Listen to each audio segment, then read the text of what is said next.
APIs.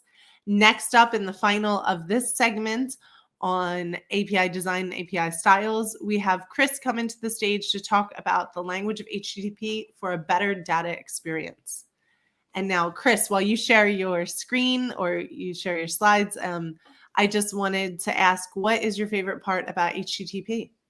If you're giving a whole talk on it. Oh, wow, that's a tough question. I think it's all about the communication. It's about giving the users the ability to kind of morph and bring together many different aspects of your APIs and different APIs together to create new and innovative kind of endeavors. So I think it's the innovation around APIs, I guess. That's my favorite thing. Okay. And I learned from Bruce Lawson years ago that, because I'm not a coder, I'm just code adjacent, that HTTP is really valuable because it makes things more accessible and it allows more people to be involved in it because it's more straightforward than other languages. So that's great. Thank you so much. And take it away, Chris. Okay, so let's talk about the language of HTTP. So when we're designing our APIs, it's really important to understand how we communicate. Just like I'm communicating to you now, and let me kind of say who I am. So my name's Chris Woodruff. I work at a company called Rocket Homes. In the States, we're a sister company to the largest mortgage company in the United States, Rocket Mortgage. So I work on the real estate side of kind of that group of companies. So that's enough about me. I live in Michigan here in the United States. So it's getting cold and getting ready for Christmas, and we'll move on.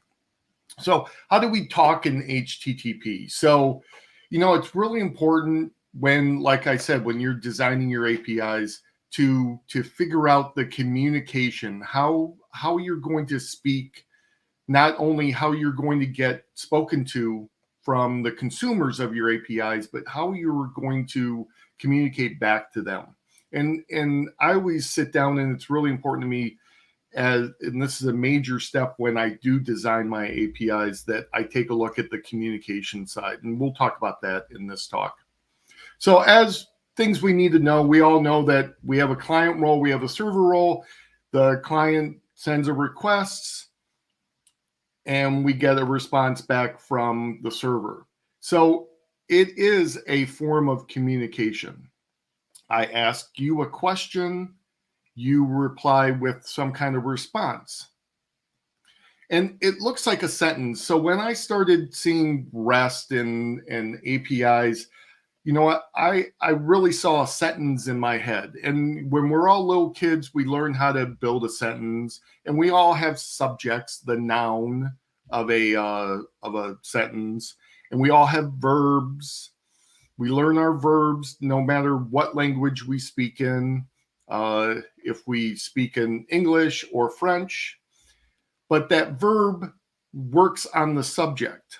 Now, in one type of sentence, we have a proposition or preposition of space.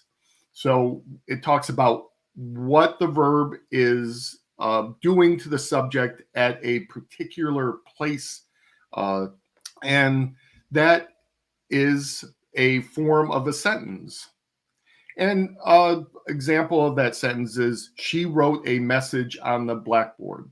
So message is the subject, wrote is the verb, and blackboard is the place. And that really reminded me of REST. So we have resources, we have verbs in the form of HTTP verbs.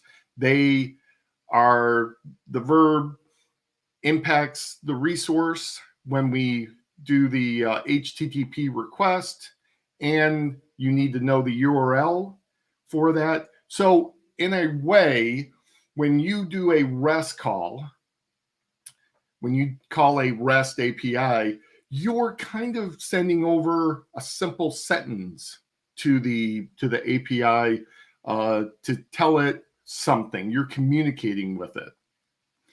Now, we all know the HTTP response codes. I'm not going to go into a lot of detail, but here they are. We've got the 100s, the 2s, the 3s, the 4s, and the 5s. We probably all worked with them. We probably know them for the most part, almost by habit, or just we worked with them so long we know them by heart. But let's talk about them in relation to the big four verbs that we work with: get, put, post, and delete. And let's talk about what response codes I'm going to send back when I get a API call from a consumer. So we're just going to walk through these. You may not totally agree with the ones that I use, but bear with me. These are what I use, and they're open to interpretation, and I would love to hear response. It's always a good way to get some banter going back and forth. So when we're doing the get verb, we're always going to get a 200. So when everything works well and we get our payload back in the HTTP response, it usually comes over in the 200. Sometimes we will get, and we need to send over that something has moved, a resource has moved permanently, and you know what? You need to use that 301. So that's going to be a way for you to communicate back to the consumer that, hey, this resource that you're asking has been moved and you should go over there and get it. Now, some people design their APIs so that if something has not changed, if a resource has not changed since the last time the call or the request was made, and you know that it has not changed, and the consumer has the most current state of that resource, you can send back a 304. So a 304 is not modified. And it is important to communicate like that. You could send it back over across the wire as a 200, but remember, sending stuff over the wire and sending payload takes time, takes energy. And you know what we're talking about? I was watching the previous talk, and they were talking about the environmental impact of our APIs. You know what? If I'm going to try to save energy, I'm not going to send over a huge payload back when that payload has already been given. So remember, a 304 is fine to use when you want to communicate that the resource is not changed state. So we're going to jump over to 400s now. 401 is unauthorized. You should always use that if your authorization has not been met. 404, the classic not found. 405 is method is not allowed. So maybe for that resource, a get is not a allowed method. So please use the 405 to tell people that a method is not allowed for that resource. 406 is not acceptable. So the server doesn't have the content type that you're requesting. It's important if someone in the header is saying, I want this resource returned back to me in XML, and you don't do that, don't send over a 400 or some unknown or some weird error. Just send over a 406. Understand and tell them, hey, the format that you're asking for is not acceptable. 410 is gone. So you can say, you know what, this resource was here, but it's not here anymore. If it was deprecated or moved, that it's up to you. But telling them that it's gone will at least give them a little bit more information. A 415. So 415 is unsupported media type. So like I said, with that not acceptable, where the return content type couldn't be used. If someone sends over a payload in XML and you only accept JSON, it is perfect, and it should be sent back as a 415 to say, hey, I don't know how to use the content type that you sent over. Can you, that'll give them an idea that maybe they have to change something on their side to send over JSON or read the documentation, and they'll figure it out. And the last one in the 400 is 422. And I use 422 as a kind of unprocessable entity. So sometimes I use it more in some of the other verbs, but 422, sometimes I use that just to say, there was an issue where I couldn't really get I couldn't validate some of the filters that you sent over. So just 422 can be used sometimes. So jumping over to 500, the classic 500 server error. We all know that some weird error happened on the server side, and we're just going to send back, and it was a bug. And then the last one, forget, is a 503. So 503 is a service unavailable. If you have some kind of intermediary between the consumer and the base API, maybe a proxy or maybe a something, and that API needs to go out to some other independent resource to get information to send back through the API.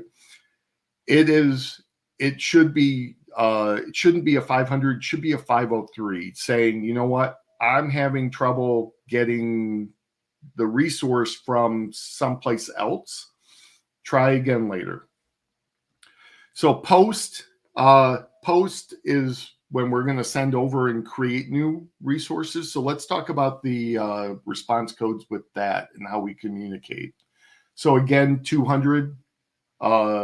200's fine. Actually, I take that back. 200 is probably not to be used. 201 should be used. So I apologize. I found a bug in my slide. So 201 should be used. It should be created. And that shows that you created the resource was created and everything is good on the server side. Jumping over, I'm not going to use a lot of 300s in my post, but 400 is the bad request. 401, again, is an unauthorized. We're going to see that for all of our verbs. 415, unsupported media type, or 405 is method not allowed. So sometimes you don't want to allow people to create new resources, and that's fine. And they may send over a post thinking that they can create a new resource. Send them back a 405 and say you are not allowed. Maybe they're not allowed based on their permissions, based on their authentication or authorization. They're not allowed to use that method. So other people could.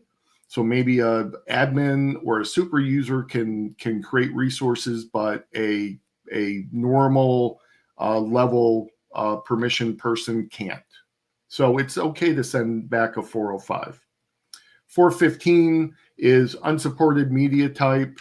Again, you're sending over something that the server doesn't understand. Like it's expecting JSON and you're sending over XML.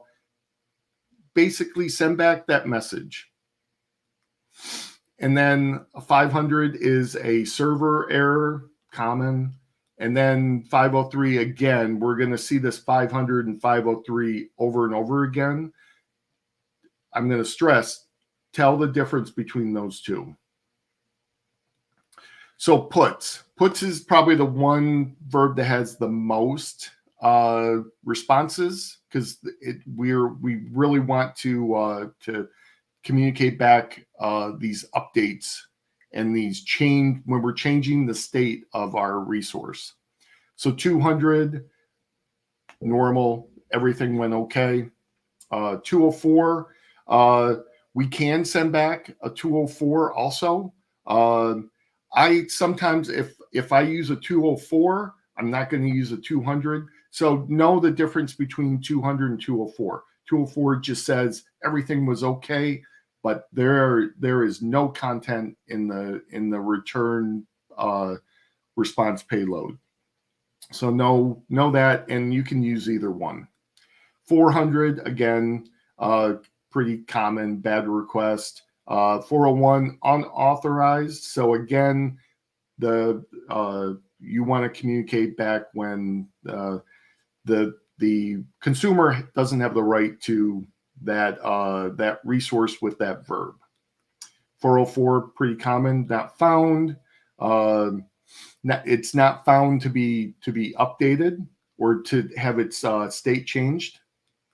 405, again, method not allowed. I do this quite a bit in APIs because based on permissions, people should not be able to up or change a state or update a resource without permissions. So it's very important in the APIs that I design that I break down those permissions.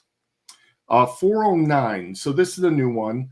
So it's a conflict, and it just says the API can't update due to the state of a resource.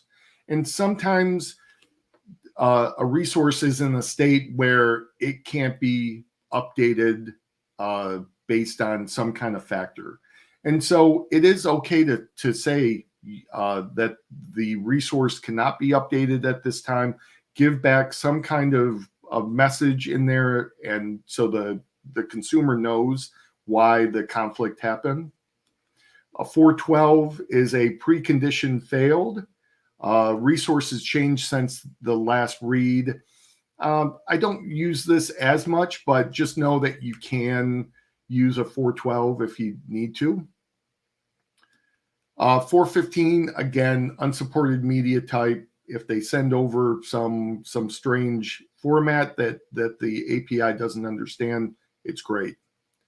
And then a 422 is a validation. So if you're going to do validation and you're going to send back validation errors, I like to use 422s. And I probably should have had this for a post also, but know that if you shouldn't have some like 400 and some kind of message saying that the resource could not be, in this case, changed, the state changed, or it couldn't be updated based on a validation error. You should have a clear, concise communication path return saying that there is a validation error. So 422 is the way that I kind of give back that error, saying that there was a validation error. Maybe it could be anything from a length of a property in the resource was too long, or you can't have negative integers for a property of a resource. Could be anything, but use something. Use 422. Other people use other response codes, but use something. So again, 500, 501 that we've been talking about. Now delete's an interesting one, and it's probably the one that with the least amount of response codes. But again, we're going to talk about 200 or 204. So it's up to you if you want to send back either a 200 or a 204. So I will probably lean towards a 204 and for delete, because when I delete something, I'm not going to return that entity or that resource back in the return payload. So 204 is probably more likely what I'm going to use saying no content, but it was done correctly. 401, again, unauthorized. 404, if someone's trying to delete a resource that can't be found, send that back. Again, this is probably the verb that has the most impact from permissions. Lots of times, many consumers that don't have the authorization to delete things should be communicated with a 405 saying that you're not allowed to delete this resource at this time. 412, again, precondition failed. It's been changed since the last read. Use that to communicate that because it's important. 409, again, that conflict. So I can't delete this because of the state that the resource is in. It's quite different from just a more like something that's different from method not allowed or precondition failed or just a generic 400. If you do send back a 400, 409 will clearly tell them that because of the state of that resource, it can't be deleted. And then 500 server error, and then 503 service unavailable. So over and over again, we're seeing those. So let's have a little quiz. I think we have enough time to do this quiz. It's early in the morning for me, but for you, it might be about lunchtime. So your brain is probably geared towards having a quiz. So let's do this. So if I'm doing a resource and it's going out to product or products, and I'm doing a get verb, and the expected outcome is I want to list all my products in the system, what would be the response code? And if I'm sitting in a big room, people blurt out the response codes, but I'm going to do it for you. You can probably keep it in your head and go, this response code, but let's figure out which one it is. It's a 200 OK. So products, if I want to get all the products in the system where the color is green, and I'm, again, using the get verb, what response code would I get? Again, 200 OK. Pretty simple. Now, if I'm creating a new product, what should that response code be? Let you think about that for a second. 201.